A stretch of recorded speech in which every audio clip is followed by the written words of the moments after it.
Hey you, I just wanted to make this little video before the podcast starts because I'm doing the edit right now and I'm realizing that the audio is not as polished as I'd liked it to be because we recorded the podcast episode over Zoom. So there might be some audio glitches from time to time. So apologies for that, honestly. And thank you so much for your patience and your understanding. I also wanted to thank the 5 people who have subscribed to this channel on YouTube, to the people who have left reviews on Spotify, on Apple Podcast as well. Honestly, as you know, I haven't posted for a while. This is a podcast I'm only starting now, and your presence and your support, your suggestions means so much, genuinely. So feel free to follow, like, or even message me. You'll see in the description of the podcast of this episode some links to social media channels. If there is someone in the world that you know that has a positive impact, whatever shape, form, or meaning that resonates with you, whether it's health, intergenerational impacts, it doesn't have to be an NGO, even if it's a business or a social innovation project that you really resonate with and you'd like to shed more light on. This is the reason why this platform has been created, to dive deeper and learn more about the people and the projects that work hard on a daily basis to making the planet a little more nice. Anyways, let's get started.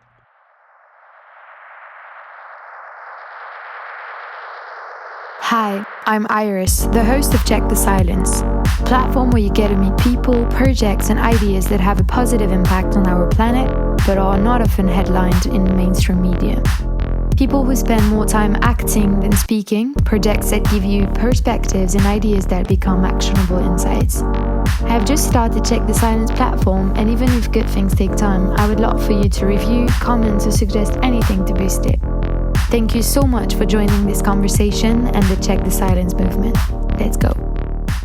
So welcome, Ben. Thank you very much for accepting this podcast interview. I'm very pleased to have you on board as the 4th guest on the podcast. Thank you, and thank you for the invite. Could you please tell us a bit more about your journey from studying architecture to joining a wild animal conservation career and now engaging in orangutan conservation? I was a bit surprised that you went from designing houses to designing plants to save animals in the forest. You did Google me. Yeah, so I've had a very interesting career path. Growing up, I was a huge animal lover. I was really passionate about animals. My mother laughs because I would hide the fly swatter because I didn't want to kill anything. I just thought all species, all animals were and insects were amazing. So I had this passion, but as growing up, it wasn't nurtured from a career path. And so the only options that were given to me when I said I liked animals was working at a zoo, which at the time didn't appeal to me because I much preferred animals in the wild, and become a vet. And that just sounded not something that I was interested in on the medical side of things. So with those 2 options, I followed my other passion, which was architecture and design, got my degree there. And the minute I got out of university, I started a career in that, but had this now I had a little bit extra time after university. I said, I want to help. I want to be part of the solution for animals as well. So I'm like, okay, well, I'm going to volunteer. So I started volunteering once a month at a wildlife sanctuary that had 43 different species, huge 1,500 acres, 1,000 animals. So I started volunteering there once a month. And that turned into about once a week. And then they found out I'm an architect. So they started asking me to design new facilities for the animals. And then as you get into that world, other people are recruiting you, so that I started working with a big cat sanctuary for tigers, lions, and cougars, and other big cats that were all affected. This is all in the US and Texas. And then I got involved, and then you start understanding that the sanctuary side of things, where you're taking these animals, is wonderful, but you've really got to solve the problem. And solving the problem is working not only on caring for the animals that are impacted, but you also have to work on the front end of the issue, and that is working on policy change. So I got involved in policy change with an organization that's proposing new laws and strengthening existing laws for animals in Texas. And at that point, I had my own architecture firm, and I was doing this, and it was 8 to 5 working in architecture, and then every night and weekend was completely consumed with animal welfare, and it became unsustainable from a life perspective. So I finally had to say, okay, well, which one am I gonna commit to? And serendipitously, at that time, the sanctuary that I started out volunteering at came to me and said, would you be interested in taking over the sanctuary? The director has left. And I said, I'm an architect. But they said, you know what? You have a passion for animals, you know this center, and you know how to build a business. And really, it is a business, because we're in the business of saving animals, and we need to do that better. And so that was my first step into this world in 2011, and then ran that center for 5 years, which was incredible. But then I wanted to get much more onto the wildlife conservation side of things. So I moved to a National Land Trust organization in the US. And then when the opportunity to move, I grew up in England, moved back here and assist an organization which I've had a massive amount of respect for, because I've worked with great apes. The sanctuary I ran, we had chimpanzees from the research laboratories, and I got to know orangutans through places like Center for Great Apes, which is incredible in the United States. To know of an organization that is really on the forefront of saving this species, and actually has the ability to save this species with its magnitude and scale, just was a real honor to be able to come in and join.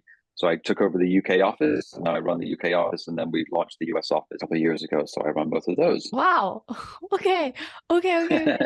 You did it very smoothly. I mean, I would expect for you to just, like, I don't know, have a life-changing moment where you're like, I want to spend my life saving wild animals. But they always say when you look back, you connect the dots, and the dots, you see how everything was interlinked. Well, there was that moment, and I think what was funny is that you say that there was a moment, and it was when I was volunteering a lot in the sanctuary, and I just helped them design the simplest little enclosure for these lemurs. These lemurs had their warm house was looking pretty dilapidated, so I designed this new lemur enclosure in a warm house for them, and we just finished the construction. And there was nothing architecturally exciting about this project. It was as basic and low cost and simple as possible. And the other thing is, I just completed a 10,000 square foot home that was a multi-million, and we had this press event, and we had everyone there, other architects, we had the media there, and this was the highest level of architectural design.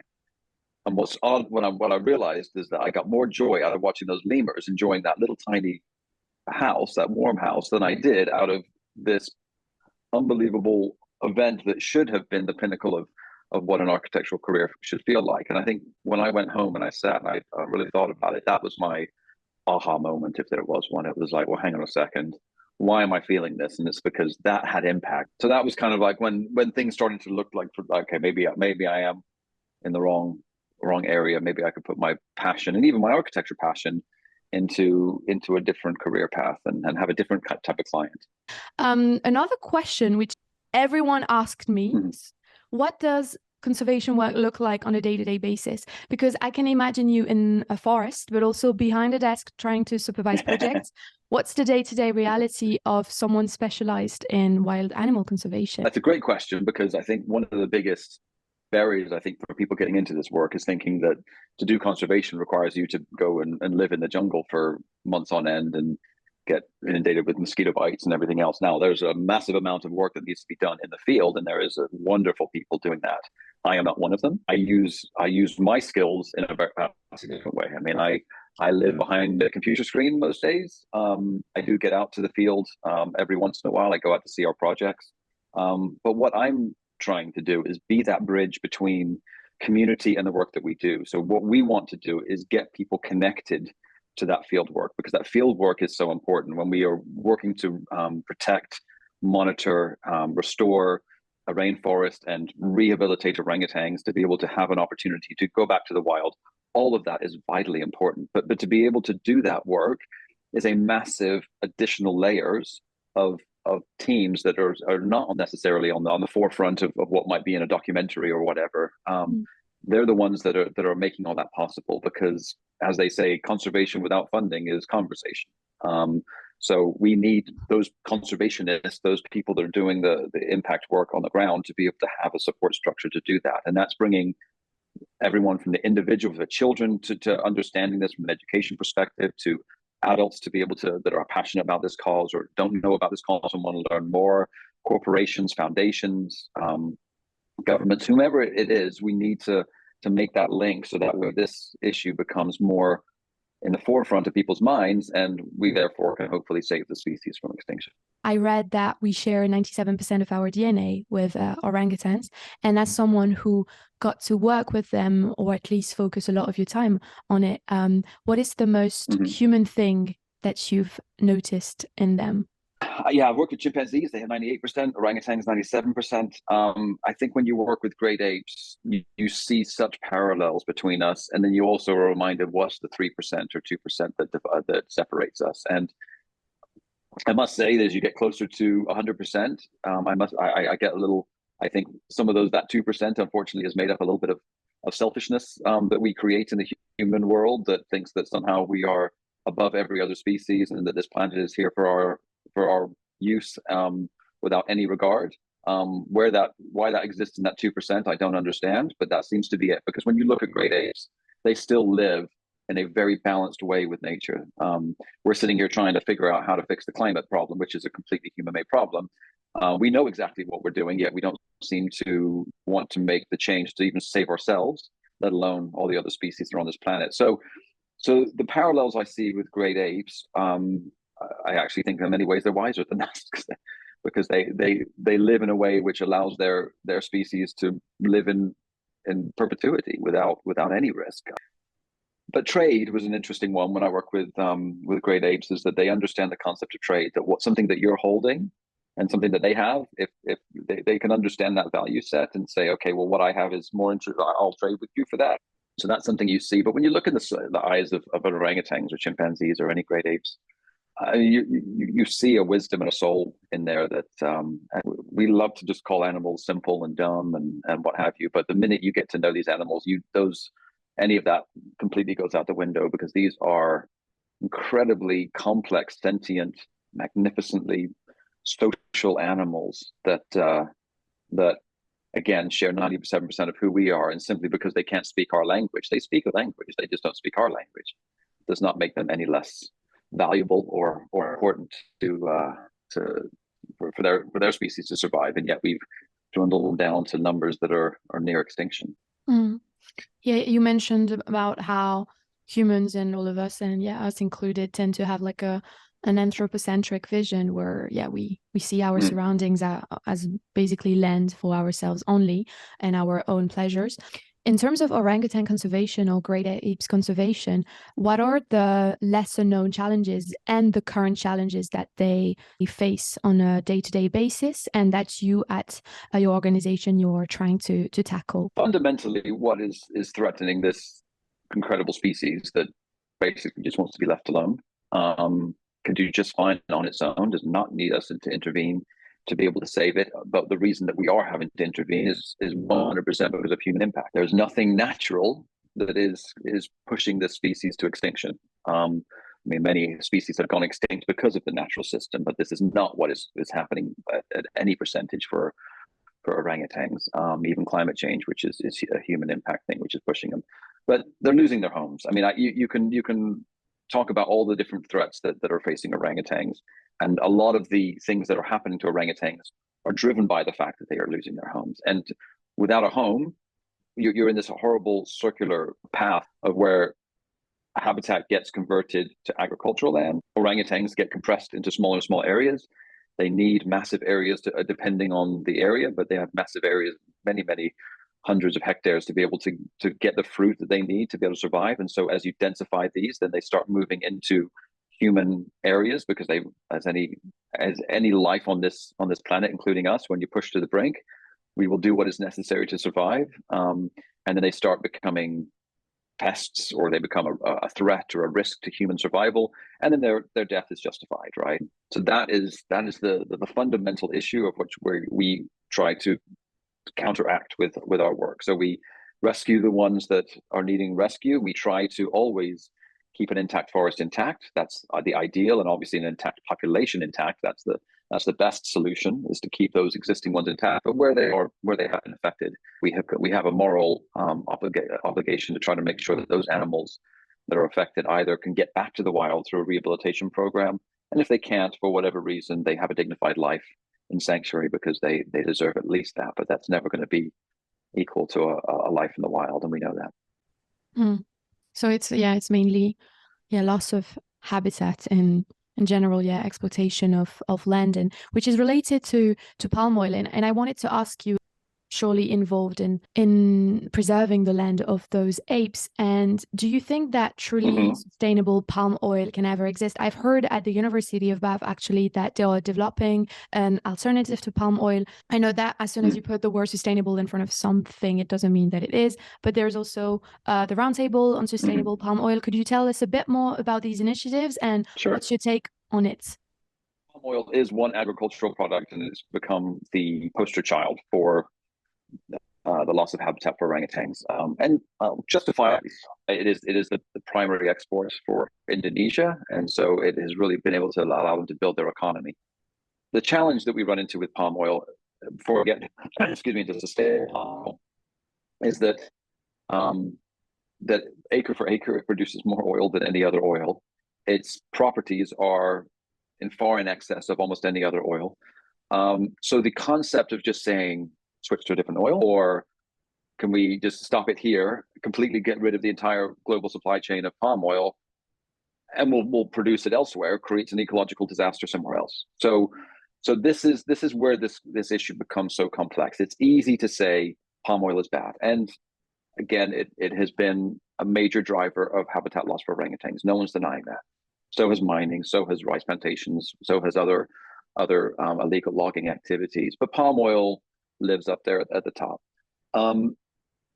But you've also got an entire economy. You've got locals that are in this industry. This is how they're feeding their families. And if you start to take away these things immediately, then you create human problems, which you don't want to create. You don't want to create these community problems. So when we talk about bringing back the palm oil industry, and the palm oil industry is going through a massive shift, there is a real shift to push it to sustainable. Now, as you say, when you say the word sustainable, does not mean it. When you say sustainable, does not mean there's any kind of verification behind that. But RSPO creates that, and RSPO is on a path to be able to create a sustainable palm oil industry that still will allow for production of a certain quantity of palm oil that is going to probably exist in the global supply chain for the foreseeable future, while also trying to figure out how can we decrease our dependence on palm oil, which has been a major shift in a lot of the corporations that have been using it. They definitely now are looking at every time when they're really using palm oil, it's very much for a specific reason. Where it exists mostly, unfortunately, is in the biodiesel. We love to call our fuels biodiesels, but that's where most of the palm oil now is going to, is our ecologically responsible diesel, which is not responsible if it's coming from palm oil. So that's the big issue. We are very much advocates of building a sustainable palm oil industry in Indonesia, and we do believe that is the path forward. And as the Bath University has recently published, I mean, there is potentially a synthetic option that could come out in the future that starts to create some of those very unique properties that palm oil allows for, that has made it such a really wonderful oil for our products, and that's why it exists in so many. So we're seeing that shift. Is it ever fast enough? Of course not. And we need to, as an NGO and as an orangutan charity, not work against the industry, but work with it to try to become better and improve as quickly as possible. And in that time frame, triage the orangutan populations as much as possible. Look at these supply chains. Look at where these people are operating, and making sure that we preserve the orangutan habitat as much as possible and these populations as much as possible, to make sure that once we are able to come up with a better solution, that we haven't finished and said, okay, we've solved this problem. Oh, but by the way, in that process, the orangutans went extinct. Oh, darn. So that's why we work very much with industry to try and communities. We have a massive community development program because we want to make sure that these communities are supported, because if you don't support the communities, you don't support the rainforest, because they're linked. And this exists around the world, but it exists in Indonesia in a very unique way, where these tribal indigenous communities are woven in with the rainforest, and they've been fishing and they've been living off of these rainforests for thousands of years. And if you try to decouple those, you're not protecting the rainforest, and you're not supporting these local communities. So we have a massive community development program to make sure that they are supported, and they end up helping us in the conservation and protection of orangutans, because a healthy rainforest is in their best interest as well. Yeah, definitely. Part of my family is from Indonesia. With this family, basically, it's not my stepmother is Indonesian, and you can't really see on my face, but her family is involved in palm oil, and it was very interesting to have like a sort of discussion on it, and how my point of view, as you know, I live in the UK, I'm completely detached from it, and it's still important to acknowledge that there are such, as you mentioned, complex socio-economic issues. What do they do after this? And hence the importance of developing sustainable palm oil if it really means something, instead of just cutting up the livelihoods of certain communities, besides indigenous communities that are losing as well their land. So yeah, that was very interesting. Thank you.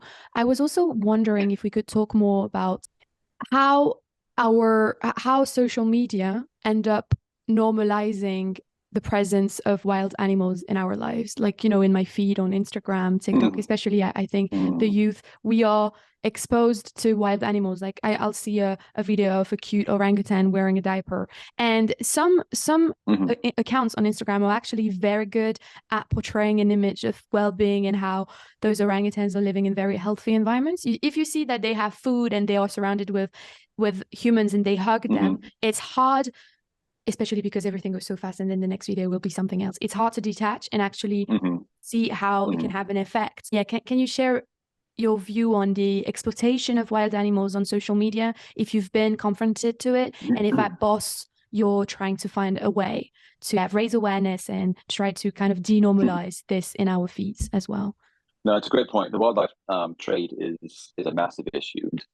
To your point, a lot of those animals that you see on viral videos and imagery in very unnatural settings, wearing unnatural clothes and what have you, is a massive issue. You've got 7,000 plus animals that are traded globally for various reasons, and some of those are ending up on social media. But this is a $23 billion US industry. Is this global wildlife trade?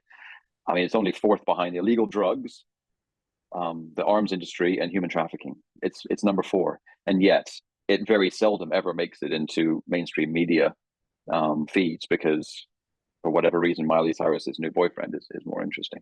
So it is a massive issue. And what happens? I mean, there's twofold here. There's 2 ways in which you can support this industry and be part of that $23 billion industry. One is to fund it directly by going to places where the animals are sourced from the illegal wildlife trade, buying products that are from the illegal wildlife trade. There's that more direct way, but the indirect way, which people don't think about, is by supporting these social media posts and liking them and sharing them and giving them the stage that they don't deserve. So I think that is the biggest issue. And I think so. What we have been doing to try to combat this is to create a pledge, a simple pledge for people to take, to say, look, just pledge to try to not support these industries. We're not looking for perfection.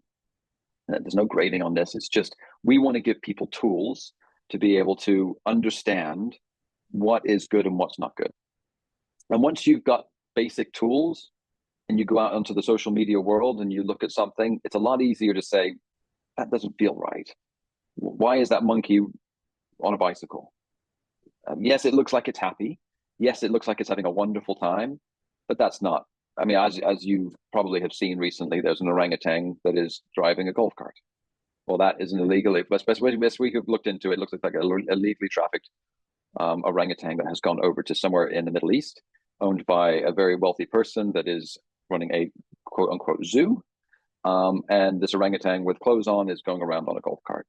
Now, if most people without any knowledge beforehand could say, I mean, that looks cute, that's fun, and then it made it on to major. I mean, that got more coverage than anything on conservation, on major shows. But should orangutans be driving golf carts? These animals live in the treetops. They hardly ever come down to the ground in the wild, and yet they're sitting on a golf cart driving it around. And somehow that's a completely unnatural behavior.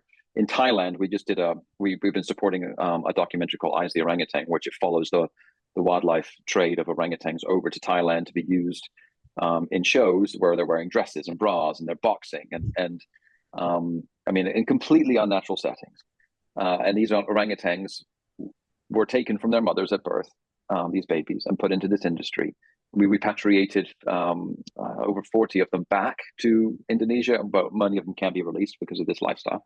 So the minute this animal goes into this world, it is basically a life sentence.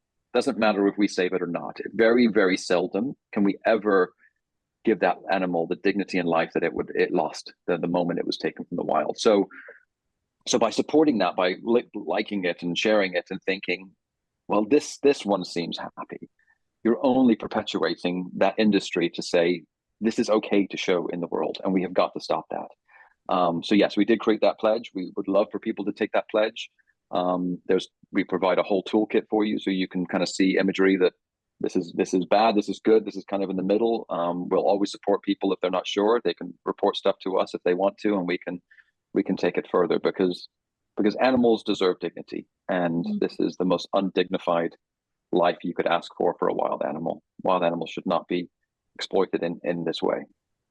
And what would you say if someone involved in this industry were to hear you on this podcast and were to tell you, oh, but dignity is about having great food, and I'm taking care of this animal, I'm not beating it up?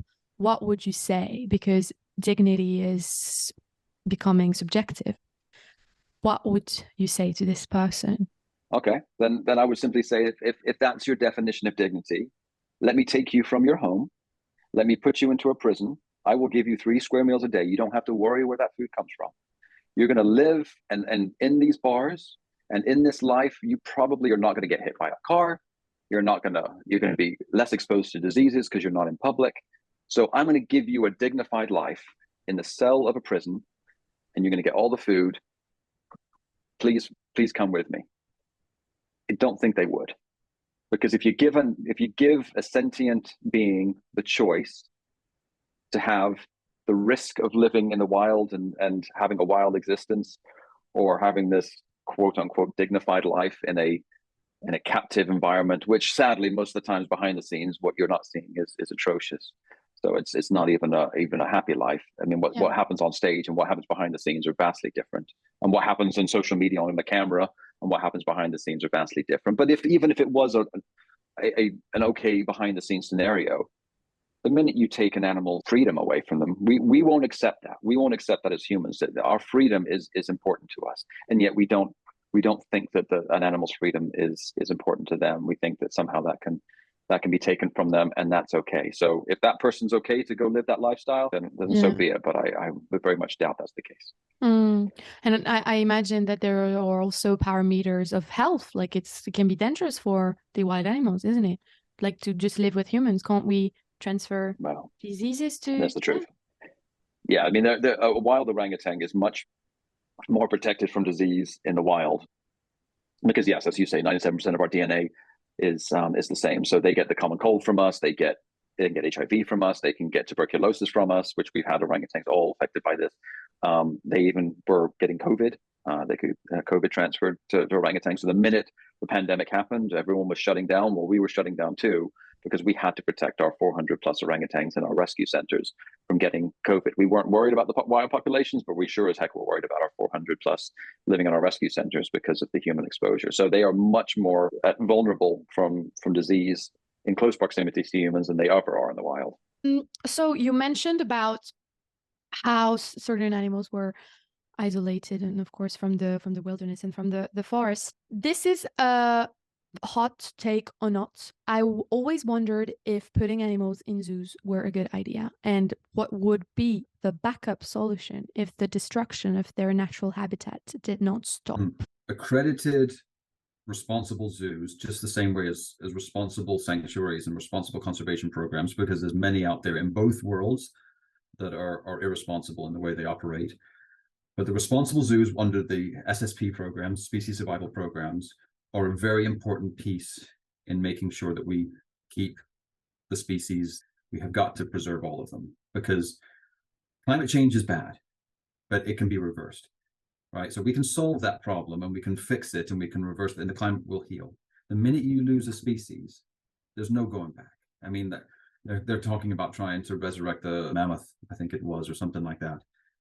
Or they try to bring the species back. So outside of a Jurassic Park type solution, which I don't think is something that I mean, we've seen how those movies went. Once we lose a species, it's gone. We can't get it back. And that's millions and millions of years of evolution that is just wiped away, and we'll never see them again. But what needs to be actively happening all the time, a species kept in captivity, and that's the only place it exists, is not a safe species.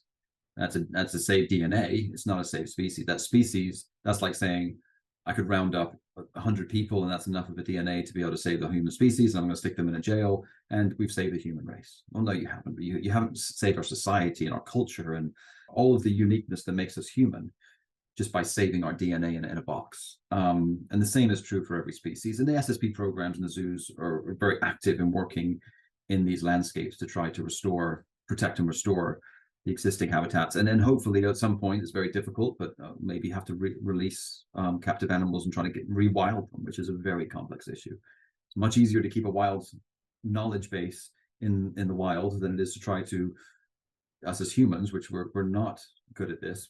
We're never going to be as good as the wild counterpart to teaching. The best teacher for an orangutan is a mother orangutan, not a human.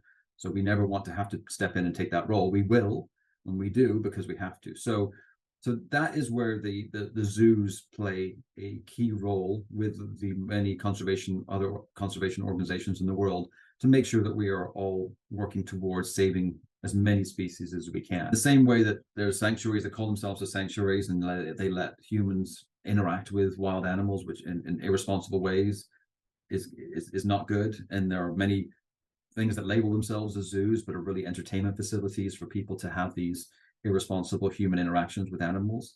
That's what we're fighting to stop, is let's take away those irresponsible elements and let's get to the true conservation work that is so vital.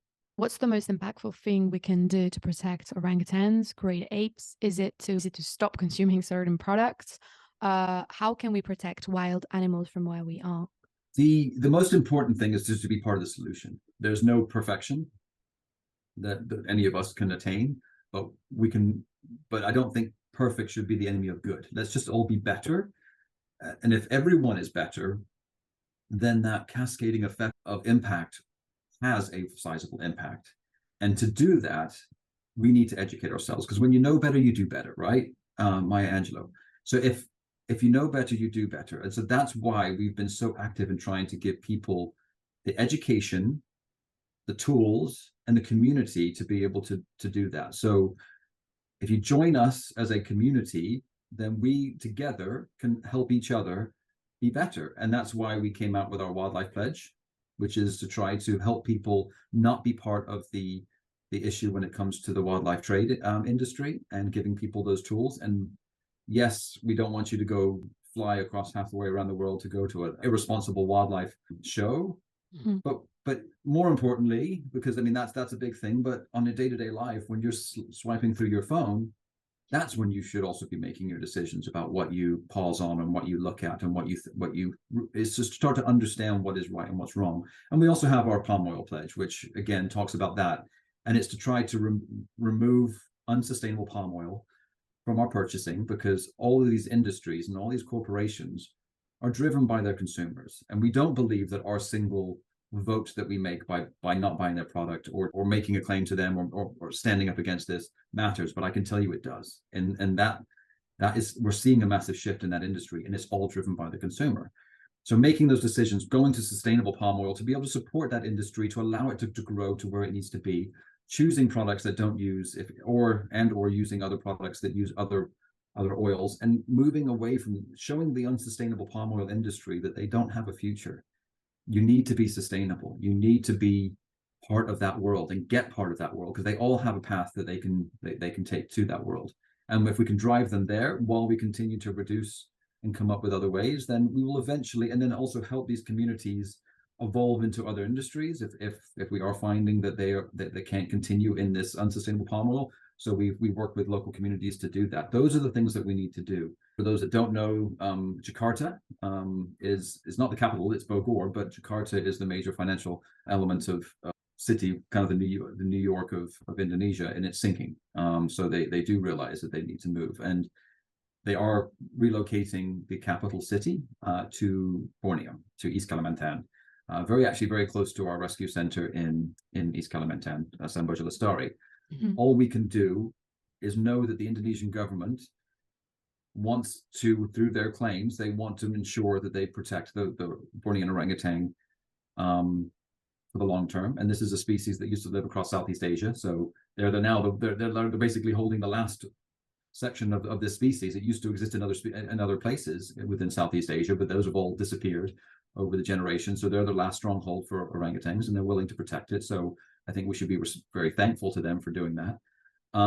Where the capital city is going is currently already converted to farmland, which, yes, you could make the argument that historically it may have been rainforest, but you could also make the claim here in the UK that when we look across all of these farmlands, It wasn't farmlands many centuries ago. It was forests and an incredible amount of biodiversity here that we wiped away so long ago that we forget that we actually had an ecological disaster here, and we perpetuate it with our continued agricultural practices here.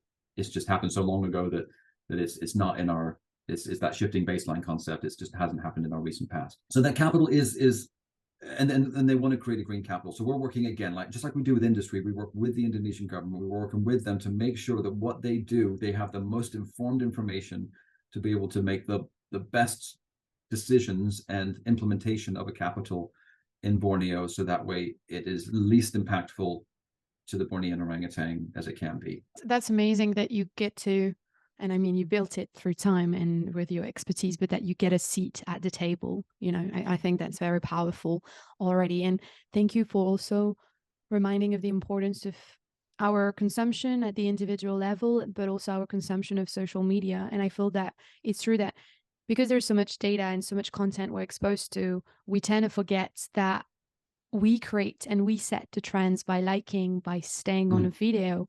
And that's something I will be more mindful of in the future, whether it's true. When you see a cute animals, you send it to your friends, and then the algorithm makes it even more viral and viral. So it just normalizes and fabricates even more trends and narratives around that wild animals are cute and or it's okay for them to be around us. And that's the same also, for bears. I saw the other day a brown bear, a brown bear sitting and having lunch with a man, just casually and randomly. So in terms of orangutan conservation, is there something unique to orangutan conservation that you don't see and that you don't do in other conservation work? We are really one of the only species in which we have effectively been able to rescue an orphan or even an adult and give it the skill sets that it needs to be able to successfully be reintroduced back to the wild and become returned back to that very important DNA stronghold that we need to be able to have lasting conservation value. We actually also, few people know, we have, as you talk about bears, we have sun bears as well. We rescue sun bears. We have, I think, 69 of them right now. But unfortunately, they're not a species that we have been able to yet, we're still working on it, be able to rehabilitate and release, because they don't translate the knowledge that they learn in our rehabilitation centers well enough back to the wild that they can survive effectively. So really the only way to teach them would be if their mother was there still and they were learning in the area in which they would be living. And so we're hopeful still to be able to get that species on the same path as orangutans. But orangutans are able to learn a skill here and then take it out into the wild. And we watch them in our post-release monitoring teams to make sure that they are nesting and that they're feeding and that they can find the fruits and they understand how to get into these various fruits. So all those skill sets are translatable. So that is very unique amongst orangutans and really gives them the hope that we can actually save the species, because we just released our 500th orangutan back to the wild. We've seen well over 20 wild-born babies from females that we've released. So we're seeing not only just that one generation, but multi-generations starting to form from those released orangutans. And then that mother that we taught the skills to is teaching now her baby the skills, which is very exciting for us. So that's where we're very unique, because there's very few species out there and very few programs out there, especially at our scale, reintroducing affected wild animals and even repatriated animals. I talked about the repatriated animals earlier. We did not expect that any of these could be released back to the wild, but some surprised us, and we actually have some on the track to go, and we've already released some, and some are on the track to go back to the wild with one of them having a baby. There is hope when you hear these kind of stories. Yeah. No, thank you for sharing more about what you do on the terrain through your organization, Borneo Orangutan Survival. I was really, of course, touched. I feel if you're sensitive to the environmental cause and just if you like animals, to be honest, it's hard to not be touched by your forest school. I couldn't believe it. I was like, conservation is a key word. We kind of know what it is, but I didn't know that it could imply at BOS a forest school. And as you mentioned, you teach them how to find fruits, how to even use their body. And this is something we tend to forget with which comes with wild animal exploitation, is that if a orangutan is an orphan, then someone has to teach them all the skills. So there's actually generational impact, and not only on the lost ape, but also on the baby. So yeah, thank you for shedding light on this. Talking about conservation, but more on your personal story, I was wondering if you had ever developed a strong connection with one of these apes when you were directly involved in conservation work, and how did you deal with it, if it's the case? Because all at once, I can imagine that you want to protect their space, but also that it's such a unique experience. And how did you feel about that? Well, no, I've had some very incredible personal relationships with animals over my career, and each one left a massive imprint on my heart, for sure. So when it comes to orangutans and the work we do, so we actually limit our human impact with them as much as possible, because they are on a path back to the wild. So for those, even when I go, even when the heads of BOS Foundation go, we all limit our we don't go and we don't interact with these orangutans, because unfortunately we wish we didn't have to have any humans interact with them. We wish that humans were completely out of the picture. But if we are forced to step in and help them on their path back to the wild, then we want to keep that human impact as much as minimal as possible, and then get them on pre-release islands. So to answer your question, I don't have any with the orangutans, but when I was running a sanctuary, we had the chimpanzees that I mentioned, and one of the males, Midge, which his name is female, because some point in his history in the research laboratories was female, female, female, and then one day in his paperwork he goes to male, which for reasons I'll never understand. So his name is Midge, and we only had a really strong bond. He was living in sanctuary, could never be released back to the wild, so the human interaction wasn't a concern. But we had this amazing bond between the two of us, and that was pretty incredible. Also, an African elephant that we cared for at the sanctuary, that came out of the entertainment industry, the zoo, the circus industry, and it was originally taken from Kruger National Park as a baby, and sent through this whole circus world. Broke both of her right legs during her time in the circus through the bands that they put on her. So when she arrived to us, she was in such poor shape that she wasn't going to survive long. And if she'd have, based on her entire experience from a baby losing her mother, immediately being taken in a crate, having her legs broken, if she'd have wrapped her trunk around my head and ripped it off, I would never have blamed her, because humans had been nothing but bad to her. But she had just this amazing way of like seeing you and coming over to you, and she just would just sniff, and she just was fascinated. And like if she could forgive humans, then there's not a human in this world I won't forgive, because she had every right to hate humans, and she didn't. And so I learned a lot from her. Tiger named Cairo, a white tiger that I helped rehabilitate, that was just very, very psychologically damaged. It was another story that I had an amazing experience with. So yeah, there's been plenty. I could talk this topic for another hour. You can go. Wow. Yeah, I've never lived anything like that, and it's for the better, because if everyone had their kind of Jane Goodall moment, it would be bad for the apes. But yeah, thank you for sharing the stories, and about the ability to forgive and for them to adopt still a gaze full of goodwill, although they have been through some of the worst cases of abuse, is very powerful. And related to that psychological impact and on your perception, it's a very deep question. I was wondering if your perception on human interactions and society as a whole changed after immersing yourself so much in the world of apes, because even though you're not in Indonesia right now, I can imagine that you see and you're exposed to these this environment and these apes all the time, their behaviors, and you're just connected to it all the time. Has it changed anything about your view? You feel free to respond however you'd like. I've wrestled with this question a lot, because I, just like every other kid, I love to go to the zoo, right? I love to see those animals, and it wasn't until later in my life that I started to look at some enclosures and say, maybe that's not the way that looking at, especially when you look at that animal and you just kind of see that their soul's kind of not there, just the light behind their eyes is gone, and is that the way I want to see this animal? So I'm definitely affected by the interactions I've had with animals, but my love for animals isn't dependent on that, and it wasn't created from that. It existed in me. I thought every child felt the same way I did and loved every animal, and that's just not the way it is. And everyone has their cause, right? Some people it's children, some people it's animals, and whatever that is, I now nurture it. Look, follow your passion, and if it's not this, then that's so be it. But there's an arc that you go through, and an emotional arc you go through when you do this kind of work. So when you first get into it, you are just absolutely ready to solve the world's problems, and you're gonna fight everything, you're gonna solve every problem that exists. And then you get into it and start to realize, like, oh my gosh, I can't. And then you start burning yourself out, and then you get in this depression, right? So then you go to, why am I even doing this? What's the point? It's nothing's going to change. We're going to lose them anyway. Why even wake up every day, right? And if you can push yourself past that, which is where so many people burn themselves out, and I've seen some amazing people leave the conservation world because it just feels, I mean, if you watch The Matrix, it's kind of like that. It's like, just plug me back into being ignorant, and I don't want to think about this stuff anymore because it's just too painful to do that. You can push past that. And I think the moment for me was when I said, for me to consider my life, at the end of my life, if I'm on my deathbed and I'm about to exit this world, if I can tell myself that I've left this planet just a tiny percent better than I found it, doesn't matter how much I've done, as long as I've left it a tiny bit better than I found it, then I've succeeded in my life.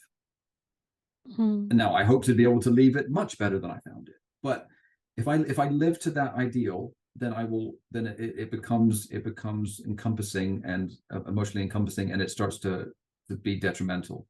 So I took that approach, and then I can approach every day to say, I'm going to make this world a little bit better. And if I just keep chipping away at it in that theory, and if everyone took that theory and everyone took that approach, and if we'd be doing that over hundreds of years, imagine the world we'd live in. If everyone left the planet just a tiny, 0.00001% better, we'd be living in utopia right now. Because the problem is that generation over generation, we've left it worse. So it's not just me. I'm not a single crusader here trying to fight this. I'm part of a movement, and as a society, we are an incredible machine that can be, we're a hammer, right? And a hammer can destroy, or a hammer can build. And we just have to decide what kind of hammer you want to be. I want to use my hitting ability to try to build back an incredible castle of conservation. And I'm going to try every day to try to use that hammer and not try to knock down what we're creating. I think that's very humble of you to say this, because we barely know each other, but I could imagine you saying this like 20 years ago and say like this. And please don't forget that you already built so much with your hammer right now. And that's the beauty of it. You're like, oh, if I can do a positive impact with my hammer, I'm like, come on, there's BOS, it's an amazing structure, and it's getting more. I mean, I see that you're having a very positive impact. So that's not to be forgotten. And that's like amazing, actually. And I hope that through this podcast, a lot of people get to not only learn more about orangutans, wild animal conservation, but also about your organization. Maya, thank you, by the way, Maya, for allowing this episode to happen. But you told me that you can adopt an ape through your website, which is a way to protect them as well. As we're running short on time, I have two more questions, which are, what is one issue project that is quite silenced in the mainstream media that you would like to shed more light on today? I think we've covered the wildlife trade, and I think that's the issue that for some reason, I don't understand. I mean, even to the point at which when I saw the pandemic happen, 6 million people died, and yes, it could have been from a lab leak, we don't know, but most likely this pandemic and other pandemics that have happened in the world have come from the wildlife trade. So I finally thought that we were going to have a focus on this industry this issue because it affected humans. I mean, the global economy shut down. We all got locked up in our homes. I mean, what more of an impact could there have been for us to put a light on this issue to say, let's stop pulling these incredible species out of the wild that can bring zoonotic diseases into our world than a global pandemic. And yet here we are getting past it, and very little has changed, and no one's talking this issue. So why, I don't know. I will never understand that one. So we have to then bring the issue forward. And that's why, as I've mentioned, our wildlife trade pledge is much more than just trying to protect these species. I mean, they should be left in the wild. They should not be trafficked. And it's not just about orangutans. I mean, 7,000 plus species are trafficked right now. So we've got to deal with that. So going to our page, wildlifetradepledge.com, or as I mentioned earlier, our palmoilpledge.com. Those are our two sites. You can make that pledge with us to try to help, because that is what needs to happen is we've got to bring awareness to these poor animals that are taken from their homes and used in these horrendous industries, either for food, for medicine, for pets, for entertainment, for every unnatural thing you can imagine. That has to stop, and that's what we've got to deal with. Yeah, for people listening, I will put in the description all the links so that you can easily access them and Wonderful. Share the pledge as well. And assuming there might be potential partners, investors, new recruits listening to this podcast, is there anything about your vision, your needs, or your goals that you would like to share with them? Well, we are very blessed to have many incredible partners from every walk of life. We have corporations that have stepped up and want to be part of the solution and help us in our mission and vision and as a vehicle to be able to do that. If any partner out there, individual, foundation, government, corporation, what have you, want to be part of our solution, we're absolutely open to talking. And it doesn't matter what your history is. If you're on the right path forward, then there's a conversation to be had, because we have all got into this situation as a global community together, and the only way out of it is to get for the global community to come together, and that's everyone, corporations. There's no pointing fingers anymore. Let's just hunker down and solve this problem. Thank you. I hope that anyone, even partners, investors, maybe volunteers or anyone, you can even adopt. I might consider adopting a wild animal via your platform. Thank you for sharing more about your organization. I don't have any more questions. I really wanted to thank you for your time. I know you're very busy. You were extremely generous in your answers as well, and I hope that everyone listening learned a lot, whether it's about wild animal conservation, your work that you do on a day-to-day basis, and just how to have a better positive impact. And thank you for being the fourth silent doer that joined the podcast. It's getting bigger and bigger, and I hope that a lot of people will listen to it, because wildlife animal conservation can be very niche, but it actually concerns all of us because we are animals as well, and we tend to forget it. So thank you a lot, Ben. All right, well, thank you, Iris. It's been a real pleasure to be on your podcast. Appreciate the invite. Thank you.